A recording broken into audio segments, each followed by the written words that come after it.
जीरा एक मसाले वाली मुख्य बीजीय फसल है।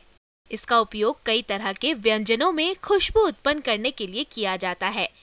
इसके अलावा इसे खाने में कई तरह के उपयोग में लाया जाता है, जिसमें से कुछ लोग इसे पाउडर या भूनकर खाने में इस्तेमाल करते हैं। इसका सेवन करने से पेट संबंधी कई तरह की समस्याओं से छुटकारा मिल जाता है। भारत में इसकी खेती सबसे अधिक राजस्थान और गुजरात राज्य में की जाती है।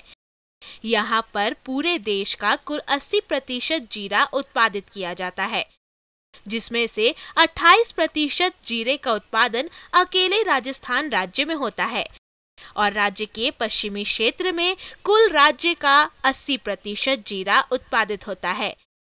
लेकिन अपने राज्य की औसत उपज पड़ोसी राज्य की अपेक्षा कम है, जिसका प्रमुख कारण फसल में लगने वाले कीट और रोग हैं, जिनका समय पर नियंत्रण न करने पर किसान भाइयों को कम उपज की प्राप्ति होती है। इसलिए आज हम बात करने जा रहे हैं जीरे की फसल में लगने वाले प्रमुख कीट और रोग की। तो जीरे की फसल में जिस कीट का प्रकोप अधिक देखने में आता है वो है माहू, जिसे हमारे कुछ किसान भाई मोयला, चैंपा जैसे नामों से जानते हैं। इस कीट का सबसे अधिक प्रकोप फूल आने की अवस्था पर होता है और ये कीट पौधों के कोमल भागों का रस चूसकर फसल को नुकसान पहुंचाते हैं, जिससे फसल से मिलने वाली उपज और उसकी गुणवत्ता पर विपरीत असर पड़ता है, जिस कारण किसान भाइयों को आर्थिक हानि का सामना करना पड़ता है।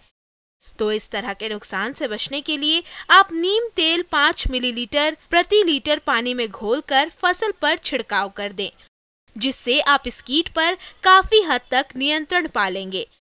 लेकिन यदि आपकी फसल में इस कीट का प्रकोप ज्यादा देखने में आ रहा है तो फिर आप इस कीट के रासायनिक नियंत्रण के लिए इमिडाक्लोप्रिड की 0.5 लीटर मात्रा प्रति लीटर पानी या एसीफेट की 750 ग्राम मात्रा 500 लीटर पानी में घोल बनाकर प्रति हेक्टेयर फसल पर छिड़काव कर दें और आवश्यकता पड़ने पर 10 से 15 दिन बाद दूसरा छिड़काव कर दें, जिससे आप इस कीट पर नियंत्रण पा लेंगे। किसान भाइयों, अब बात करते हैं रोग नियंत्रण की। तो जीरा की फसल को जिस रोग से अधिक नुकसान होता है वो है झुलसा रोग। ये एक कवक जनित रोग है, जिसका प्रकोप फसल में पुष्पन शुरू होने के बाद अगर आकाश में बादल छाए हों और नमी बढ़ जाए तब इस रोग के फसल में आने की संभावना काफी बढ़ जाती है। इस रोग में पौधों की पत्तियों और तनों पर गहरे भूरे रंग के धब्बे बन जाते हैं और पौधों के सिरे झुके से नजर आते हैं। इसके अलावा रोग की उग्र अवस्था में रोगी पत्तियां झुलसी हुई दिखाई देती हैं। किसान भाइयों, रोग ग्रसित पौधों में या तो बीज बनते ही नहीं हैं और बनते भी हैं तो छोटे और सिकड़े हुए होते हैं। इस रोग के अधिक प्रकोप की स्थिति में पूरी फसल झुलसकर मर जाती है। अनुकूल वातावरण होने पर ये रोग इतनी तेजी से फैलता है कि फसल को बचाना लगभग मुश्किल हो जाता है। इसलिए मौसम के बदलाव आते ही बीमारी के आने की संभावना होने पर दवा का छिड़काव करके फसल को बचाया जा सकता है।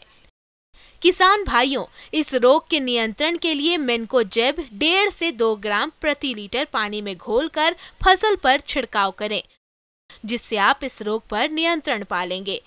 इस तरह किसान भाइयों, आप यदि इन बताए गए फसल सुरक्षा उपायों को अपनाते हैं तो आप अपनी फसल को कीट रोग मुक्त रखते हुए फसल से अच्छी क्वालिटी की अधिक पैदावार ले सकते हैं।